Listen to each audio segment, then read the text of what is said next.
ഈ ഓണത്തിന് എല്ലാവർക്കും ഉപകാരപ്പെടുന്നൊരു വീഡിയോയാണ്. കാരണം നമ്മുടെ കേരളത്തിലുള്ളവർക്ക് അറിയാം, വെജിറ്റബിൾസ് ഒരു 90% നമ്മൾ തമിഴ്നാട്ടിൽ നിന്നാണ് വരുന്നത്.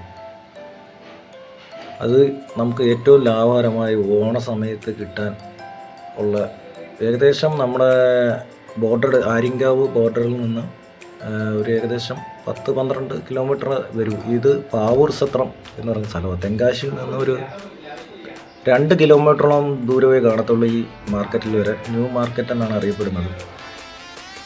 ഈ മാർക്കറ്റിൽ കിട്ടാത്ത വെജിറ്റബിൾസ് ഇല്ല. എത്ര വേണേലും വാങ്ങാം. ഹോൾസെയിലായിട്ടും എല്ലാം വാങ്ങാൻ പറ്റും. അത് നമുക്ക് വണ്ടി കൊണ്ടുവന്ന് അവിടെ നിന്ന് ലേലം വിളിച്ച് വേണേലും വാങ്ങാം.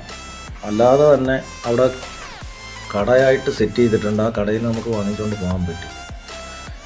മുമ്പൊക്കെ തമിഴ്നാട്ടിൽ നിന്ന് വാഹനത്തിൽ അവർ കൊണ്ടുവന്ന് കൊടുക്കുകയാണ് ചെയ്യുന്നത്. ഇപ്പം കൂടുതലും നമ്മുടെ കേരളത്തിലുള്ള ആൾക്കാരെല്ലാവരും വാഹനമായി വന്ന് വാങ്ങിക്കൊണ്ടാണ് പോകുന്നത്. കാരണം ഒരുപാട് അത് വൃത്തിയും എല്ലാം കാര്യങ്ങൾ സെറ്റ് ചെയ്ത അടിപൊളി ഒരു മാർക്കറ്റ്. തമിഴ്നാട്ടിൽ ഞാൻ ഇത്രയേ അടുത്തുനിന്നാണ് നമ്മൾ ചിന്തിക്കത്തില്ല. നമ്മുടെ കേരളത്തിലെ മിക്ക ജില്ലകളിലേക്കും വരുന്നത് ഇവിടെ നിന്നാണെന്ന് നമ്മൾ ചിന്തിക്കത്തില്ല. ഏകദേശം കേരളത്തിൻ്റെ ബോർഡറിൽ നിന്ന് ഒരു 15 കിലോമീറ്ററിനകത്തേ വരത്തുള്ളൂ ഈ മാർക്കറ്റ്.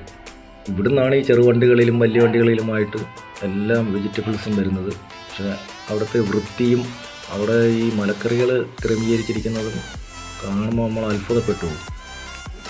ഞാൻ ആദ്യമായിട്ടാണ് അവിടെ ചെല്ലുന്നത്. നമ്മൾ ഞെട്ടിപ്പോയി. നമ്മൾ മാർക്കറ്റ് എന്നൊക്കെ വിചാരിക്കുമ്പോൾ അത്രയും വൃത്തിയോ ഈ ഭംഗിയോ ഒന്നും നമ്മൾ വിചാരിക്കത്തില്ല നമ്മുടെ മനസ്സിൽ. ഞാൻ കാണാൻ പോകുമ്പോൾ അങ്ങനെയാണ് ചിന്തിച്ച് പോയത്. പക്ഷെ നമ്മളവിടെ ഞെട്ടിക്കുന്നതാണ് കാണുന്നത്. അവിടെ വാഹനങ്ങൾ പാർക്ക് ചെയ്തവർ ലോഡ് ചെയ്യുന്നതും എല്ലാം ഒരു ഒച്ച ബഹളമോ ഒന്നുമില്ല. ശാന്തമായ ഒരു മാർക്കറ്റ്. ഓണക്കാലത്ത് അത് നമ്മളവിടുന്ന് ഇവിടെ വന്ന് വാങ്ങിക്കാനും ഓർഡർ ചെയ്യാനൊക്കെ പറ്റും. വാഹനങ്ങളുമായിട്ട് വരുന്നവർക്ക് ഏറ്റവും കൂടുതൽ സൗകര്യമായിരിക്കും. ലേലം വിളിക്കുന്ന സമയത്ത് ചെല്ലുകയാണെങ്കിൽ ലേലം വിളിച്ചെടുക്കാൻ പറ്റും. അതും ഈ അല്ലാതെ വാങ്ങുന്നതിനേക്കാളും ലാഭകരമായിരിക്കും.